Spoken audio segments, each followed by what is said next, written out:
당시에 이미 성주에서 환경영향평가를 간략하게, 그러니까 정식으로 하지 않고 간략하게 환경영향평가를 퉁치고 넘어가려고 이미 이 사드 배치 강행을 위해서 사전 절차를 누락하려는 정황이 확인됐다.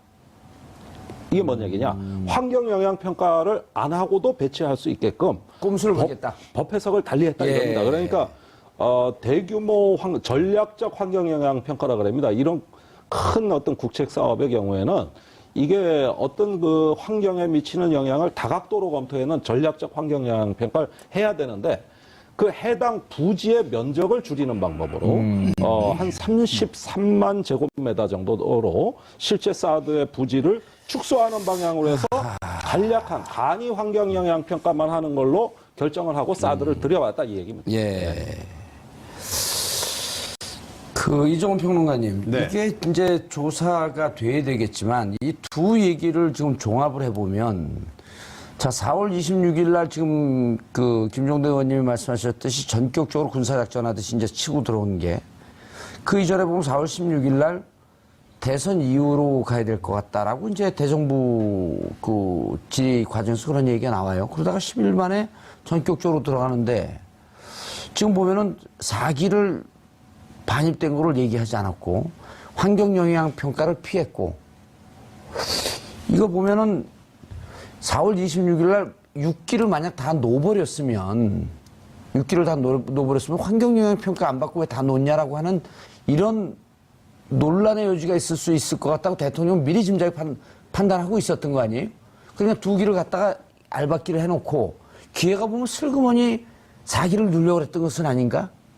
그렇죠. 그러니까 환경영향평가 받고 난 뒤에 나머지를 넣으려고 생각한 거죠. 아니 환경영향평가도 이제 안 받아도 되잖아요. 33. 안 받아야 되는 건 아니죠. 그러니까 간이로 간이로 받고 그게 지나면 4기를 마저 누려고. 그게 6월 말이에요. 예정 시점이. 그러니까 이 4기가 들어오는 시점은 6월 말에 간이로 환경영향평가를 하고 그 직후에 들어올 그런 시나리오예요. 그래서 약간의 그럼 이런 꼼수가 슬그머니 어둠을 타고 하고 그런 건 쥐새끼들이 하는 짓인데. 그런 거죠. 그래서 70만 제곱미터인데, 그죠? 그러니까 33만 제곱미터, 37만 제곱미터 이렇게 나눈 거잖아요. 나눈 거죠. 근데 33만 제곱미터가 좀 안 되죠. 32만 7천인가? 32만 8천인가 얼마 해요. 그래서 34만 밑으로 딱 일부러 첫 번째 환경영향평가 받는 부지는 그렇게 딱 떨군 겁니다. 떨군 거죠. 일부러 떨군 거죠. 그러니까 그렇게 해야 간이로 받으니까. 33만 평방미터가 넘어가게 되면 무조건 전략 환경평가 그렇죠. 1년 동안 받아야 되는 바로 봄, 여름, 그거죠. 가을, 겨울. 그걸 피하기 위해서. 그래서 부지를 그렇게 그림을 일부러 그렇게 만들다 보니 이게 약간 정치적으로 보통 이게 선거구 획정할 때 게리맨더링이라 그러잖아요. 그렇죠. 한쪽으로 쑥 들어가게. 이번에 지금 부지가 그렇게 그려져 있다는 거 아니에요. 이렇게 가운데가 푹 한 군데가 파져 있다는 거죠. 그러니까 일부러 자기적으로 그렇게 맞추려다 보니까. 자, 그리고요. 오늘 청와대 발표가요. 이게 완결판이 아닙니다. 그렇죠. 청와대가 배경 설명까지 자세히 안 해서 그런데 현재까지 저들의 증언에 따르면 위승호 정책실장이 했다고 하더라 라고 하는 게 좀 더 정확한 오늘 발표 내용입니다. 자, 생각을 해보십시오. 정책실장이 저렇게 중요한 사안을 혼자서 결정해서 넣어 이렇게 할 수 있나요? 상식적으로. 그거 나한테 물어봤어요. 진행자한테. 안 되죠. 그러니까 그런 일은 절대 불가능하다는 겁니다. 아마 김종대 의원님 잘 아실 겁니다. 그러니까 자기네들끼리 입을 다 맞췄겠죠. 그래서 이 지금 뭐 보건 누락 관련해서 청와대 조사를 한다는데 누가 총대를 맬 거냐. 결국은 정책실장이 총대를 매기로 하고 그렇게 증언을 맞춰서 했을 가능성이 높지 않나. 여기서 또 꼼수를 부리고 있는 라고 저는 생각을 합니다. 그러니까 아니면 생각을 해보세요. 환경권한대행이 이 중요한 사안에 대해서 관심이 없었겠습니까? 당연히 이건 관심이 있었을 것이고 또 뭐 이 국방부 장관은 말할 것도 없고 또 청와대에 있는 김관진 안보실장도 말할 것도 없고 당연히 알았을 거예요. 그리고 4기 부분을 이게 보고서에 넣을까 말까 하는 부분도 당연히 정책실장이 뭐 임의로 결정했을 가능성은 훨씬 가능성이 희박하다라고 전제하고 우리가 지금 봐야 되고 그래서 사실은 이 부분은 추가 조사를 하게 되면 진짜로 누가 처음에 이걸 지시 내렸는지가 나올 가능성이 높은데 제가 보기엔 정책실장이 이건 아닐 가능성이 높다. 오히려 그 윗선 모르겠습니다. 황교안 권한대행까지 올라갈지 모르겠는데 뭐 상당히 정책 결정에 의사결정에서 중요한 위치에 있는 인물이 누군가가 사실은 했을 가능성이 높죠. 예. 자, 이렇게 보고 내용이 나옵니다. 김종대 의원님. 지난 정부에서는 발사대 추가 반입 사실이 NSC에 보고되어 대통령 직무대행까지 알고 있었던 것으로 확인됩니다. 네. 복선이죠, 이게. 자, 6기가 다 들어왔습니다. 6기가 반입이 돼서 대기하고 있다가 2기만 배치가 됐고 2기도 전개는 되지 않았죠. 근데 한간에 또 전개됐다라고 하는 그런 국방부 장관의 중간에 이상한 보고도 한 번 있었어요. 네, 3월 6일 상황이에요. 예, 엑스밴드 레이더가 마치 예. 그 미사일 발사하는 것을 파악한 것처럼. 예. 그리고 보면은 NSC에 보고돼서 대통령 직무대행까지 이건 뭐냐면 앞으로 최종 조사 결과에서 황교안 권한대행, 그 다음에 김관진, 또 누구죠? 국방부 장관? 한민국. 여기까지는 삼총사. 아, 그런데 예. 그 탄핵 정국에서 황교안 대행 정부 예. 이 체제에서 사드 문제를 관리한 당사자가 김관진 안보실장입니다. 예. 보고는 했을까요, 안 했을까요, 위에? 아니, 김관진 안보실장이 그때 계속 미국에 왔다 갔다 하면서 예. 이 모든 것을 관리한 컨트롤 타워, 총사령탑이라 이겁니다. 예. 오히려 국방부가 늦게 알았을 거예요. 결정되는 거는. 그렇죠. 한민구 장관은 그 뒤로 쫓아다니기 국방부가 바빴을 좀 겁니다. 억울한 측면이 있죠. 그런 점에 있어서. 그러니까 지난 정부에서도 말이지, 온갖 심부름 다 했는데 예. 정부 바뀌니까 나만 얻어맞아 이렇게 생각할 수도 있는 거죠. 그러나 사드에 대한 그 대화 한미 간의 창구는 김관진 안보실장이란 예. 말입니다. 황교안 권한대행은 이런 김관진 안보실장에게 안보에 대해서 그 분의 워딩으로 직접 옮기자면 원칙 있게 하라 그랬단 말이에요. 계속 지금 사드 배치 가고 있는 거 가속화해서 원래는 올해 연말까지로 돼 있는 거를 보다 더 가속화해서 북한 핵미사일에 대해라. 가열체계라. 그건 운동권 용어예요. 아, 그래요? 예. 어허. 어쨌든 가속화. 예. 예. 그렇게 해가지고 실제 과속이 된 겁니다. 가속이 아니라 과속이 된 거예요. 예. 자, 이거는 제가 사드 배치 찬성론자라고 쳐요. 대한민국에 사드 필요하다. 꼭 들어와야 된다. 저도 찬성론자예요. 예, 하여간, 예. 예. 그래도 이런 배치는 찬성 못 할 거예요. 비정상적으로 들어와서. 지금 그게 상당한 고출력 레이더에 고압 전류가 필요한데 국방부가 들어오면서 한전 보고 전기 좀 넣어달라니까 못 넣어주겠다는 거예요. 한전이요? 네. 오. 아, 그거 다 환경영향 평가해야 그 고압 전류도 넣어주고 그러는 건데. 전임 정부에서 그랬어요? 아, 그랬다니까요? 그래서 지금 벙커 CU로 발전기 돌리고 있어요. 그래가지고 겨우겨우 가동하고 있다고. 자, 무슨 얘기냐? 비정상적으로 배치됐기 때문에 비정상적인 운영이 되고 있는 거예요. 운영이 되고 있는 거고, 그 미군들 잘 건물이 없어요. 그 옆에 천막 치고 있고, 예, 밥 먹어야 되잖아요. 예. 헬기로 지금 매일 식사 나르고 있어요. 그러니까 이게 도대체 제대로 가동되는 것도 아니고, 그리고 환경영향 평가가 간이 평가도 못했기 때문에 예. 한 삽도 못 듭니다. 한 삽도. 그러니까 공사를 못하고 잔디밭 위에 그 골프장에 알루미늄 패드를 깔고 그 위에 얹은 거라고. 그래 놓고 초기 작전 능력이 지금 확보됐다는 것을, 확증해야 되니까 무리하게 돌린 겁니다. 이거를. 지금 전기도 제대로 안 들어가는 데서. 그러다 보니까 제가 보기에는 이렇게 하면 사드라는 전략무기 자체도 그 효용성이 매우 떨어지고 예. 또 공연히 이거를 가속화하는 바람에 그게 과속이 돼가지고 사고가 난 거라고요. 그래가지고 지금 주민들 막 부상자가 20명이 넘게 속출하고 또 이후에 절차적 정당성 시비에 걸려든 겁니다. 이걸 다 제대로 절차적으로 해도 돼요. 그런데 안 했단 말이죠. 그거는 대선 한복판에 이 사드가 들어오게 하려고 무리수를 두다 보니까 그렇게 된 겁니다. 알박기라고 계속 우리가 얘기했던 게 과도한 추정이 아니었었네요. 예. 그러니 이제 새로 집권한 문재인 정부 입장에서는 예. 도대체 이게 그때 어떻게 된 내막이냐 굉장히 알고 싶어 할 거 아니에요. 예. 알고 싶고 좀 나한테 자료, 정보 좀 보고 좀 가져와 봐라. 이렇게 기다렸는데 가져오는 거 보니까 하나마나한 얘기거든. 예. 진짜 내용이 다 누락이 돼 있거든요. 그러니까 이제 폭발한 거죠. 그리고 이게 폭발한 게 그냥 무슨 감정에 경로했다라고 그러니까 언론에서 잘못한 거고 국민의 입장에서 명확히 알아야 될 것을 국민이 선출한 대통령 입장에서는 당연히 지시해야 되는 거 아니에요? 그렇습니다. 그런데 그 정의용 안보실장 이야기가 예. 청와대 안보실 이제 실장 돼서 예. 가 보니까 A4지 한 장 안 남아 있더라는 거 아닙니까? 그렇죠. 청와대 컴퓨터에 자료 다 지워져 있더라는 거 아니에요.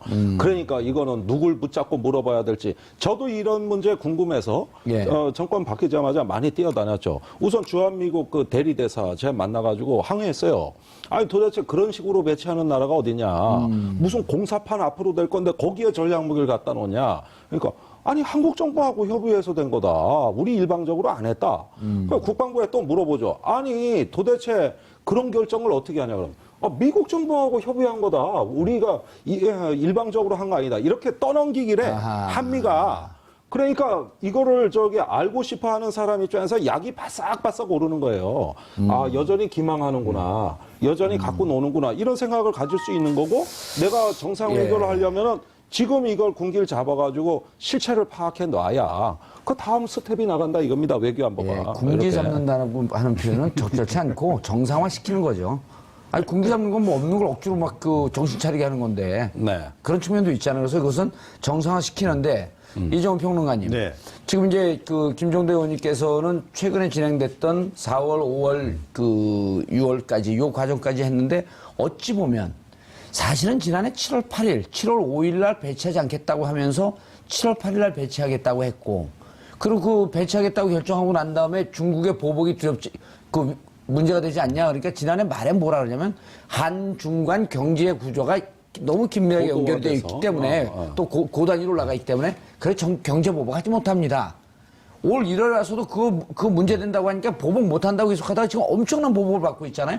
여기서부터 다 조사해야 되는 거 아니에요? 그러니까 이제 처음부터 조사하는 건 맞고요. 예. 이제 어찌됐건 첫 단추를 깬 거 아닙니까? 그러니까 이제 앞으로 추가 조사가 반드시 자기들 이루어져야 된다. 깼는 줄 알고 딱 봤더니 안 들어간 거죠, 아직 단추가. 라고 이제 생각을 하고요. 예. 그러니까 제가 바로 그 경우예요. 그러니까 저는 사드 배치 찬성론자인데 절차적으로는 이건 도대체 상식적이지 않다. 예. 우리 다 찬성론자네, 네, 그럼. 절차적으로 셋 다. 문제가 있다라고 이제 생각하는 바로 그런 사람 중에 한 사람으로서 이건 누가 보더라도 진짜 이상하다라는 거예요. 예. 그런데 미국 정부도 해명하는 걸 보면 석연치가 않아요. 그리고 한국 정부 역시 마찬가지. 그러니까 이런 경우에는 역시 뭔가 업자하고 개입이 돼 있다라고 우리가 추정할 수밖에 없고. 가리는 자가 범인이다. 그렇죠. 제가 보기엔 그래서 역시 로키드 마틴이 뭔가 역할을 분명히 한 것 이제 거기까지 같다라고 이제 넘어가지 생각을 하는 거고요. 추정이 그렇습니다. 그래서 움직인 거 맞고, 그리고 조금 전에 이제 그 발표가 이제 7월 8일 날 나오고, 그 전에 이제 국회에서 대정부 질의할 때는 한민구 장관은 절대 그런 일 없다. 이거 뭐 도입 안 할 거다라고, 배치 안 할 거다라고 얘기를 했는데, 사실 한민구 장관도 그때 나중에 사실은 알았다는 거 아니에요? 예. 자, 그러니까 한민구 장관도 배제돼 있었다는 겁니다. 예. 윤병세 외교부 장관은 바지 고치러 갔고. 예. 백화점에. 그러니까. 그러니까 이 두 사람 다 배제된. 멀리 떨어진 백화점에. 그렇죠. 두 사람이 배제된 상태에서 그럼 일이 진행됐다 그러면 누가 이걸 주도했을까? 그러니까 결국은 역시 김종대 의원께서 말씀하셨듯이 우리가 합리적으로 의심할 수밖에 없는 인물은 김관진 안보실장이라고 이제 봐야 되는 거고요. 전체 그림은 김 의원님, 전체 그림은 어느 정도 좀 이제 맞아 떨어지는 것 같아요. 그러니까 6월 말에 간단한 환경 평가를 받기 전까지는 좀 비공개로 살금살금 하고 있다가 환경영향평가 받고 나면 맞아 4기까지 놓아서 1포대는 완성을 시키려고 했던. 예. 1포대 완성시키게 되면 나머지 7개 포대 금방 들어가는 거거든요. 예. 자, 그렇게 보면은 왜 이 부분이 문제가 되냐면은 기억하실 겁니다. 작년에 성주로 그 부지가 결정된 아마 7월 10일인가 11일경이었을 거예요. 이때 저도 성주에 가 있었습니다만 그날 한민구 장관이 성주 군민들을 앞에 나섰죠. 그렇죠. 황교안 권한대행이 와서 계란 맞은 날입니다. 그때 이게 환경에 이상이 없다는 걸 제 몸으로 시험하겠습니다. 제가 레이더 앞에 가서 쓰겠습니다. 누가 한민구 장관이요? 예. 인체해 없습니다. 그 다음에 두 번째 또 내려간 게 그 뒤에 한 달 뒤입니다. 아하. 그래가지고 성주 주민 대표자들한테 뭐라고 얘기했냐면은 환경 영향 평가를 확실히 투명하게 누구나 납득할 수 있게 하겠다. 이걸 주민들에게 약속을 해준 거예요. 그러면 지금까지 국방부가 민의를 거슬러 가면서 현지 주민들한테 한마디 설명 없이 마구마구 정책 결정을 하는 와중에서도 딱 한 가지 오로지 약속한 거는 환경영향평가 한 가지입니다. 근데 이제 그때 7월인데 환경영향평가 하려면 1년이 걸리고 그러면 12월 대선 전에 배치할 수 있겠다라고 나름대로 계산이 있었는데 느닷없이 촛불이 일어난 거 아니에요? 그러니까 대통령 선거가 빨라지니까 사드 배치도 같이 빨라진 빨라진 거예요. 거예요. 이게 두 개가 달리기 경쟁을 한 거라고. 그래가지고 원래 그때 발표할 때 배치 시기는 언제냐? 올해 12월입니다. 예. 올해 12월까지 시간을 두고 배치한다 그랬어요. 그런데 12월 대선이 5월로 땡겨져. 11월에 미국 그 미 대사관과 그 사령관이 그 얘기를 하잖아요. 8, 9개월 뒤. 그러니까 11월에 8, 9개월 뒤니까 7월이나 8월로 몇 개월 당겨지더라고. 네. 막 촛불이 타오르니까. 그러죠. 그러다가 대선 일자 확정되니까 더 땡겨져서 예. 4월로 땡겨. 아하. 이게 모든 게 정치 일정하고 사드 배치 시기하고 딱딱 맞아떨어져. 정치 일정이 면접이라면. 그리고 그때 그 청기 누설을 한 사람이 있어요. 예. 예, 그 미 8군 사령관입니다. 예.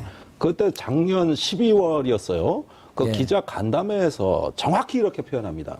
한국의 정치 상황이 불안정해지고 있다.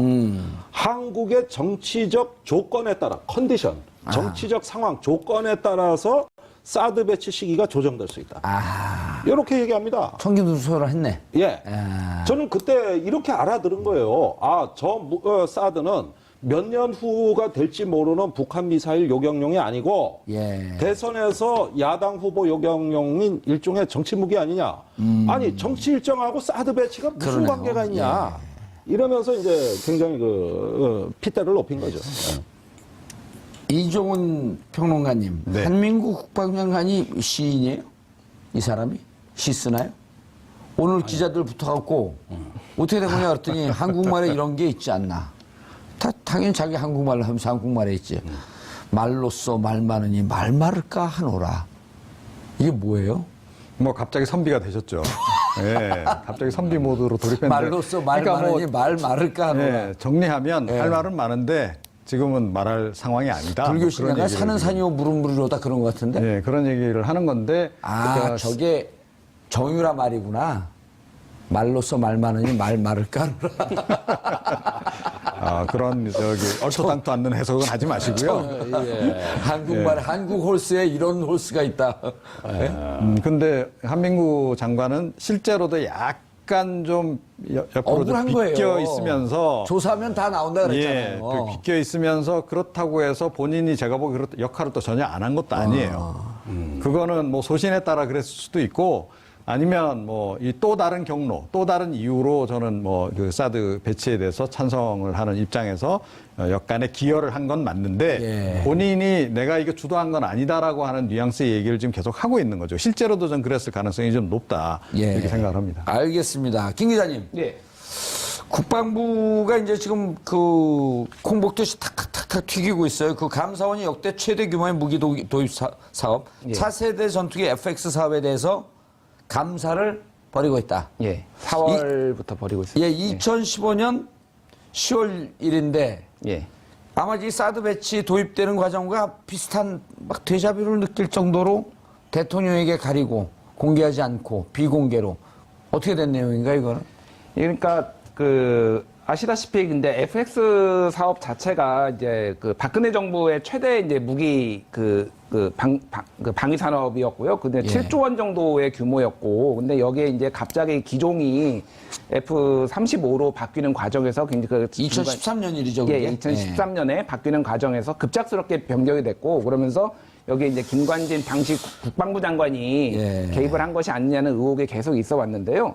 그래서 이거 지금 박근혜 정부 당시에도 방위 산업에 대한 비리를 조사를 했지만은 이명박 정부 것만 하고 박근혜 정부 때 있었던 일은 전혀 손을 대지 않았거든요. 그래서 지금 이게 엄청난 규모의 비리가 의혹이 제기되고 있기 때문에 지금 이게 조사를 해야 된다라는 어떤 여론이 굉장히 높아지고 있습니다. 이거 큰 건 아닌가요? 김종대 의원님. 네, 정확하게 7조 8천억 원짜리 사업입니다. 40대를 F-35 스텔스 전투기를 도입하는 초반 사업이에요. 60대 하겠다 그랬던 거 아니에요? 그것은 이제 한 6년에 걸쳐서 방위사업청이 준비해온 것은 약 한 8조 4천억 원 정도를 들여서 차세대 전투기 60대를 도입하겠다 하고 입찰을 한 결과 미국 보잉사의 F-15 사일런트 이글이 단독 기종으로 선정됩니다. SE가 사일런트 이글의 준말이군요. 그거 모르셨어요? 예, 몰랐어요. 그래서 이 기종으로 선정이 돼가지고 발표가 됩니다. 유일하게 입찰에 통과했다. 아하. 그러면 그 다음 순서는 뭐냐? 김관진 국방장관이 주재로 열리는 방위사업 추진위원회에서 재가를 받으면 되는 거야. 여기서 의결을 하면 된다고. 예. 그런데 그게 2013년 9월. 9월 예. 그 추석 연휴 때 연휴가 끝나면 그 방추위가 열리기로 돼 있었는데 예. 그 연휴 직전부터 이상한 일이 일어나기 시작한 거예요. 그 입찰에 통과한 F-15 사일런트 이글이 저 스텔스 기종도 아니고 또 여러 가지 어떤 조건이 안 맞아서 사업을 재검토해야 된다. 어허. 이런 이야기를 국방부 전력자원실장이 여러 군데 이 추진위원들 19명을 상대로 해서 이제 작업이 들어간 겁니다. 그 다음에 막상 연휴가 끝나고 방추위가 열렸는데 2명이 민간위원이 부동의하고 이건 절대 서명 못한다. 나머지 17명이 부동의안에 서명했어요. 그러니까 국방부 전력자원실장이 간사위원으로서 부결안을 낸 겁니다. 거기에 2명을 제외한 나머지들이 서명을 합니다. 부결을 이제까지 토의했고 결정된 거를 6년을 해온 걸. 거기서 부결하는 안을 결정하고 다시 평가가 들어가서 입찰 끝에 이번에는 F-35로 기종을 선정해 주기 위해서 F-35가 비쌀 거 아니에요. 예. 대수를 줄여. 그래서 총 사업비 내에서 그 F-35가 구매가 가능하도록 사업 계획을 다시 짭니다. 그 다음에 요구 성능에 스텔스 기능을 집어넣죠. 이렇게 하면은 이 평가 하나만화예요. 그래서 F-35로 다시 기종이 변경되는 걸 안을 다시 올려가지고 방추위에서 이번에는 이거를 가결을 시켜버리는 사건이 되는 것이죠. 그때 우리가 이종훈 평론가님 그때 우리가 이게 2012년에 박근혜 당시 대선 후보가 이명박 정부에다가 뭐라 그러냐면 차세대 전투기 사업은 다음 정권으로 넘겨라.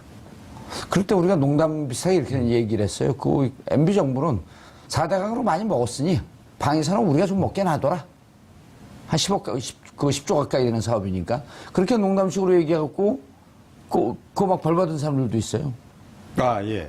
그런데 근데 사실은 결과적으로 그렇게 되고 있어요. 예. 그런데 로키드 마틴이 이제 그것만 먹은 게 아니라는 거죠. 그러니까 이제 박근혜 정부 내도록 좀, 그쪽에서 가져간 사업 규모가 예. 좀 엄청난 거 아닙니까? 8조라는 거 아니에요? 김 아니요. 10년간 36조 원어치를 계약해줬어요. 10년간 언제부터 언제까지? 그러니까 MB 박근혜 대통령 그다음에 참여정부 말기에서 지난 10년간. 와, 36조요? 36조예요. 아, 그리고 로키드 이제 마틴에다가 계약했기 로키드 마틴에다가 한 회사에. 그리고 이제 F-35를 사오면 그 비행기만 사오는 게 아니잖아요. 예. 근데 부품도 계속 들어가죠. 게다가 이 박근혜 정부 때 완전히 로키드 마틴에 다 몰아주기를 합니다. 그러니까 F-16. 그리고 성능 개선 그 사업도 다 그렇죠. 가져가죠. 그것도 가져갔죠. 자, 그런 식으로 해서 지금 최종적으로 로키드 마틴이 궁극적으로 가져갈 그 금액 규모가 앞으로 향후 한 30년 동안에 한 200조 정도 될 거라고 지금 추산을 하고 있거든요. 자, 그게 이제 이명박 정부 때 로키드 마틴이 가져갔던 사업에 지금 13배가 넘는다는 겁니다, 지금. 그 다음에 뭐 노무현 전 대통령 때하고 비교하면 100배 이상. 이런데, 자, 그래서 이 결국 로키드 마틴하고 뭔가 지금 관계설에 대해서 이 얘기가 나오는 거고, 와, 어마어마하네. 200조. 그리고 이제 정유라가 30년간. 예, 정유라가 아프터 서비스. 정유라가 증언했다는 자기 아버지는 김관진 아저씨하고만 형동생 아우한다. 그거가 이제 같이 연결이 돼서 지금 뭔가 지금 그 라인에서 움직이지 않았을까. 사실은 그러니까 F-35로 기종 변경이 일어난 직후에 뭔가 비선이 개입했다라는 소문이 파다했어요. 파다했고 뭐 그때 당시 비선함이라고 하면 정윤회 씨가 주로 거명이 많이 됐고 정윤회 그리고 이제 최순실도 살짝 거론이 됐었고 이미 그랬다는 거지 그 시기에.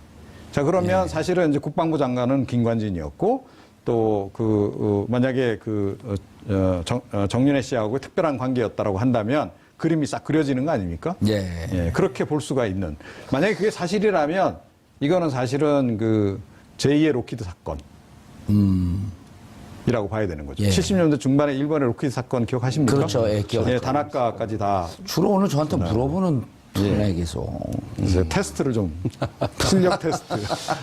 아니 그런데 수준이 되세요. 근데 그 당시에 그 70년도에 일어났던 그 로키드 사건하고 이번 사건을 보게 되면 약간 패턴이 비슷하다는 느낌을 갖게 돼요. 그때 그 로키드 사건 때문에 수상이 날아가는. 네. 김 의원님, 그런데 이제 문제는 뭐냐면 이게 누굽니까? 김영삼 대통령 들어왔을 때 93년도에 네. 군대 사조직인 전두환, 노태우 중심으로 한 하나회 네. 이것을 싹 끄집어냈잖아요. 그렇습니다. 그런데 지금 요즘 나오는 얘기가 군대 알자회. 네. 알자회예요, 알자회예요. 알자. 서로 알자회. 알고 지내자는 예. 알자. 그게 무슨 족폭 중에서 제일 수준 떨어지는 게 우린 같은 식구라면서 식구파거든요. 예. 그러나 똑같은 수준이네. 알자회. 예, 그러니까 그다음에 우연히도 독사파, 독일 사관학교 출신들. 사관학교 출신들. 예, 예. 예. 그런데 알자회가 이제 김영삼 정부 후기에 하나회에 이어서 예. 국내 사조직 사건으로 이게 터집니다. 문제가 되죠. 예, 그래가지고 해당자들이 엄청난 불이익을 받았어요. 진급에서도 누락되고 보직에서도 불이익 받는 등. 예. 그래서 한직으로 전전을 했었습니다. 예. 그러다가 참여정부 때 극히 일부가 구제된 적이 있고, 예. 그 다음에 이명박 대통령 시절에는 하나회하고 알자회가 대거 구제가 됩니다. 그래서 한 기수에 3명의 하나회원이 사단장으로 진출을 하게 됩니다. 하나회도 살아나요? 네, 살아납니다. 그래서 사단장으로 가죠. 그래서 그 전두환 대통령 조카 사위에 했던 그분은 이제 박근혜 정부에서 사성장군까지 진급을 해가지고 하나회, 알자회, 독사파가 다 살아나는 거네, 그러면은? 아니 어떻게 그러니까 되는 겁니까, 그게? YS 때 예. 그 불이익을 주었던 역사는 완전히 이제 없어지고 전부 살아납니다. 전부. 다 복권이 되는 거네. 네, 다 복권이 돼요. 물론 예. 군에 남아 있었던 사람에 한해서 이미 군복 벗기고 나간 사람은 어쩔 수 없고 예. 네, 그러다 보니까 공교롭게도 이게 보수 정권에서 사조직 출신들이 참으로 많이 진출합니다. 제가 보기에는 이명박 정부 때는 하나회 출신 청와대 그 위기관리 수석, 예. 안광찬 이거 이름까지 얘기해서 좀 죄송합니다. 그런데 예, 계속하세요, 이름을. 그분으로부터 해서 그 정점으로 해서 하나회들이 쭉 그래서 나중에 사성장군까지 가고요. 그다음에 알자회는 현재 얼마 전에 특전사령관을 하셨던 분이 계세요. 예. 지금은 항공작전사령관으로 부임하셨는데 그분이 3스타인데 2분. 그다음에 현재 기무사령관. 예. 이런 몇몇 분이 이제 알자회가 있고 그다음에 제일 주목받는 존재는 누가 뭐래도 독사파예요. 김관진 안보실장이 주축이 되어 있는. 예, 독일 육군사관학교의 선후배 출신들. 그 정점에는 이제 김관진 안보실장이 있습니다. 그런데 지난번 기억나실 겁니다. 사이버 사령부 대선 개입. 그렇죠. 박근혜 정부 초기에 한참 문제가 됐었죠. 그때 사이버 사령관을 지낸 양반이 청와대 비서관으로 영전하는데 예, 누구였죠? 이름이 기억이 연재욱 씨. 연재국 씨. 장군. 참여정부에 예. 있었다가 예, 예. 그 참여정부의 부역자라고 해갖고 외곽을 맹돌다가 그렇습니다. 예. 예. 이제 그분이 김관진 장관, 당시 장관하고 독일 선후배 관계로 끈끈이 맺어지고. 전교 1등만 독일 사관학교로 보낸다는 게 맞나요? 육사에? 아니, 그건 그분들 주장인데. 예. 그때 1명 보내다 2명 보내다 이랬어요. 예. 성적표는 확인 안 하셨다는 거죠?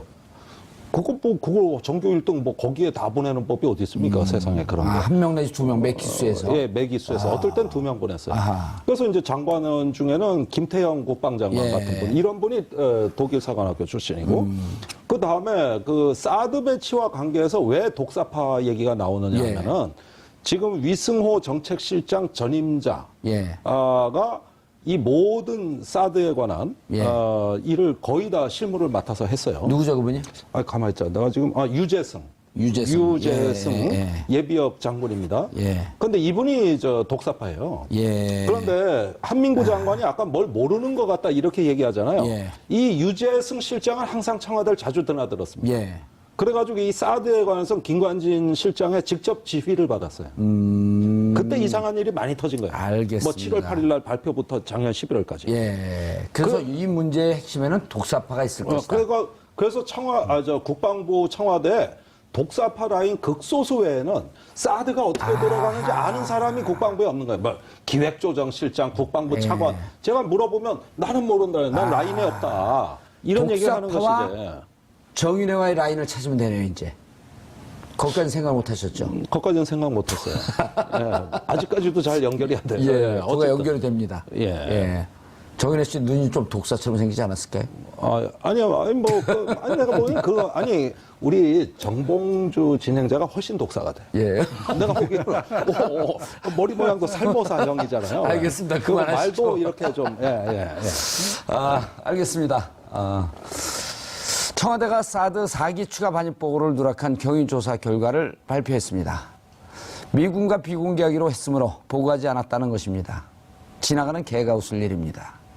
언론에 비공개하기로 했다는 언론 대응 방침을 명분으로 군 최고 통수권자인 대통령에게도 가리고 보고를 하지 않았다는 것입니다. 아울러 사드 배치 부지가 70만 제곱미터이지만 33만 제곱미터 이하로 하게 되면 환경 영향 평가 등의 절차를 피해갈 수 있어 두 차례 걸쳐 부지를 나누어 결정하는 꼼수를 부렸다는 사실도 밝혀냈습니다. 이번 청와대 발표는 중간 발표적 성격을 띠는 것이고 계속해서 조사하겠다고 합니다. 공론을 반쪽 내고 대한민국의 외교 안보 그리고 경제까지 심각하게 위기에 빠지게 한 사드 배치. 그 이면에는 군의 어두운 세력의 숨겨진 음모가 있다는 것이 밝혀진 셈입니다. 철저하게 조사해서 관련자들을 엄중하게 처벌해야 합니다.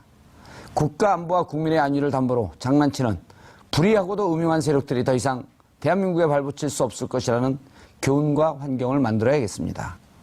촛불을 들었던 국민이 바꿔놓은 정부에 대한 가장 기초적인 요구라는 점을 명심해 주시기 바라겠습니다. 6월 5일 화염의 김관진, 또 누구죠? 국방부 장관? 한민국. 여기까지는 삼총사. 그런데 예. 그 탄핵 정국에서 황교안 대행 정부 예. 이 체제에서 사드 문제를 관리한 당사자가 김관진 안보실장입니다. 예. 보고는 했을까요, 안 했을까요? 위에? 아니 김관진 안보실장이 그때 계속 미국에 왔다 갔다 하면서 예. 이 모든 것을 관리한 컨트롤 타워, 총사령탑이라 이겁니다. 예. 오히려 국방부가 늦게 알았을 거예요. 결정되는 거는. 그렇죠. 한민구 장관은 그 뒤로 쫓아다니기 국방부가 바빴을 좀 겁니다. 억울한 측면이 있죠. 그런 점에 있어서. 그러니까 지난 정부에서도 말이지, 온갖 심부름 다 했는데 예. 정부 바뀌니까 나만 얻어맞아 이렇게 생각할 수도 있는 거죠. 그러나 사드에 대한 그 대화 한미 간의 창구는 김관진 안보실장이란 예. 말입니다. 황교안 권한대행은 이런 김관진 안보실장에게 안보에 대해서 그 분의 워딩으로 직접 옮기자면 원칙 있게 하라 그랬단 말이에요. 계속 지금 사드 배치 가고 있는 거 가속화해서 원래는 올해 연말까지로 돼 있는 거를 보다 더 가속화해서 북한 핵미사일에 대해라. 가열체계하라. 그건 운동권 정오예요. 그래요? 예. 어쨌든 가속화. 예. 그렇게 해가지고 실제 과속이 된 겁니다. 가속이 아니라 과속이 된 거예요. 자, 이거는 제가 사드 배치 찬성론자라고 쳐요. 대한민국에 사드 필요하다. 꼭 들어와야 된다. 저도 찬성론자예요. 예, 하여간, 예. 그래도 이런 배치는 찬성 못 할 거예요. 비정상적으로 들어와서. 지금 그게 상당한 고출력 레이더에 고압 전류가 필요한데 국방부가 들어오면서 한전 보고 전기 좀 넣어달라니까 못 넣어주겠다는 거예요. 한전이요? 네. 그거 다 환경영향 평가해야 그 고압 전류도 넣어주고 그러는 건데. 전임 정부에서 그랬어요? 그랬다니까요. 그래서 지금 벙커 CU로 발전기 돌리고 있어요. 그래가지고 겨우겨우 가동하고 있다고. 자, 무슨 얘기냐? 비정상적으로 배치됐기 때문에 비정상적이 운영이 되고 있는 거예요. 운영이 되고 있는 거고 미군들 잘 건물이 없어요. 그 옆에 천막 치고 있고 예, 밥 먹어야 되잖아요. 예. 헬기로 지금 매일 식사 나르고 있어요. 그러니까 이게 도대체 제대로 가동되는 것도 아니고 그리고 환경영향 평가가 간이 평가도 못했기 때문에 한 삽도 못 듭니다. 한 삽도. 그러니까 공사를 못하고 잔디밭 위에 그 골프장에 알루미늄 패드를 깔고 그 위에 얹은 거라고. 그래 놓고 초기 작전 능력이 지금 확보됐다는 것을, 확증해야 되니까 무리하게 돌린 겁니다. 이거를. 지금 전기도 제대로 안 들어가는 데서. 그러다 보니까 제가 보기에는 이렇게 하면 사드라는 전략무기 자체도 그 효용성이 매우 떨어지고. 또 공연이 이거 다 조사해야 되는 거 아니에요? 그러니까 이제 처음부터 조사하는 건 맞고요. 이제 어찌됐건 첫 단추를 깬 거 아닙니까? 그러니까 이제 앞으로 추가 조사가 반드시 이루어져야 된다. 깼는 줄 알고 딱 봤더니 안 들어간 거지 아직 단추. 라고 이제 생각을 하고요. 그러니까 제가 바로 그 경우예요. 그러니까 저는 사드 배치 찬성론자인데 절차적으로는 이건 도대체 상식적이지 않다. 우리 다 찬성론자네요. 절차적으로 문제가 있다라고 이제 생각하는 바로 그런 사람 중에 한 사람으로서 이건 누가 보더라도 진짜 이상하다라는 거예요. 그런데 미국 정부도 해명하는 걸 보면 석연치가 않아요. 그리고 한국 정부 역시 마찬가지. 그러니까 이런 경우에는 역시 뭔가 업자하고 개입이 돼 있다라고 우리가 추정할 수밖에 없고. 가리는 자가 범인이다. 그렇죠. 제가 보기엔 그래서 역시 로키드 마틴이 뭔가 역할을 분명히 한 것 이제 거기까지 같다라고 이제 넘어가지 생각을 하는 마시고 거고요. 그러니까 추정이 그렇습니다.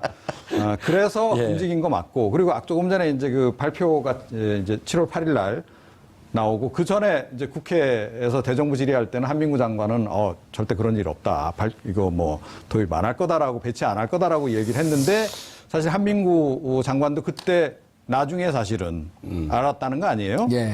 자, 그러니까 한민구 장관도 배제돼 있었다는 겁니다. 예. 이- 윤병세 외교부 장관은 바지 고치러 갔고. 예. 백화점에. 그러니까. 그러니까 이 두 사람 다 멀리 배제된, 떨어진 백화점에. 그렇죠. 두 사람이 배제된 상태에서 그럼 일이 진행됐다 그러면 누가 이걸 주도했을까? 그러니까 결국은 역시 김종대 의원께서 말씀하셨듯이 우리가 합리적으로 의심할 수밖에 없는 인물은 김관진 안보실장이라고 이제 봐야 되는 거고요. 전체 그림은 김 의원님, 전체 그림은 어느 정도 좀 이제 맞아 떨어지는 것 같아요. 그러니까 6월 말에 간단한 환경 평가를 받기 전까지는 좀 비공개로 살금살금 하고 있다가 환경 영향 평가 받고 나면 맞아 4기까지 놓서 1포대는 완성을 시키려고 했던. 예. 1포대 완성시키게 되면 나머지 7개 포대 금방 들어가는 거거든요. 예. 자, 그렇게 보면은 왜 이 부분이 문제가 되냐면은 기억하실 겁니다. 작년에 성주로 그 부지가 결정된 아마 7월 10일인가 11일경이었을 예. 거예요. 이때 저도 성주에 가 있었습니다만 그날 한민구 장관이 성주 군민들을 앞에 나섰죠. 그렇죠. 황교안 권한대행이 와서 계란 맞은 날입니다. 그때 이게 환경에 이상이 없다는 걸 제 몸으로 시험하겠습니다. 제가 레이더 앞에 가서 쓰겠습니다. 누가 한민구 장관이? 인체해 없습니다. 그 다음에 두 번째 또 내려간 게 그 뒤에 한 달 뒤입니다. 아하. 그래가지고 성주 주민 대표자들한테 뭐라고 얘기했냐면은 환경 영향 평가를 확실히 투명하게 누구나 납득할 수 있게 하겠다. 이걸 주민들에게 약속을 해준 거예요. 그러면 지금까지 국방부가 민의를 거슬러 가면서 현지 주민들한테 한마디 설명 없이 를 가속화하는 바람에 그게 과속이 돼가지고 사고가 난 거라고요. 그래가지고 지금 주민들 막 부상자가 20명이 넘게 속출하고 또 이후에 절차적 정당성 시비에 걸려든 겁니다. 이걸 다 제대로 절차적으로 해도 돼요. 그런데 안 했단 말이죠. 그거는 대선 한복판에 이 사드가 들어오게 하려고 무리수를 두다 보니까 그렇게 된 겁니다. 알박기라고 계속 우리가 얘기했던 게 과도한 추정이 아니었었네요. 예. 그러니 이제 새로 집권한 문재인 정부 입장에서는 예. 도대체 이게 그때 어떻게 된 내막이냐. 굉장히 알고 싶어 할 거 아니에요. 예. 알고 싶고 좀 나한테 자료, 정보 좀 보고 좀 가져와 봐라. 이렇게 기다렸는데 가져오는 거 보니까 하나마나 한 얘기거든. 예. 진짜 내용이 다 누락이 돼 있거든요. 그러니까 이제 폭발한 거죠. 그리고 이게 폭발한 게 그냥 무슨 감정의 경로였다라고 그러니까 언론에서 잘못한 거고 국민의 입장에서 명확히 알아야 될 것을 국민이 선출한 대통령의 입장에서는 당연히 지시해야 되는 거 아니에요? 그렇습니다. 그런데 그 정의용 안보실장 이야기가 예. 청와대 안보실 이제 실장돼서 예. 가 보니까 A4지 한 장 안 남아 있더라는 거 아닙니까? 그렇죠. 청와대 컴퓨터에 자료 다 지워져 있더라는 거 아니에요. 그러니까 이거는 누굴 붙잡고 물어봐야 될지 저도 이런 문제 궁금해서 예. 정권 바뀌자마자 많이 뛰어다녔죠. 우선 주한미국 그 대리대사 제가 만나가지고 항의했어요. 아니 도대체 그런 식으로 배치하는 나라가 어디냐. 무슨 공사판 앞으로 될 건데 거기에 전략무기를 갖다 놓냐. 그러니까 아니 한국 정부하고 협의해서 된 거다. 우리 일방적으로 안 했다. 그러니까 국방부에 또 물어보죠. 아니 도대체 그런 결정을 어떻게 하냐 그러면 미국 정부하고 협의한 거다. 우리가 일방적으로 한 거 아니다. 이렇게 떠넘기길래 아하. 한미가 그러니까 이거를 알고 싶어하는 사람 입장에서 약이 바싹바싹 오르는 거예요.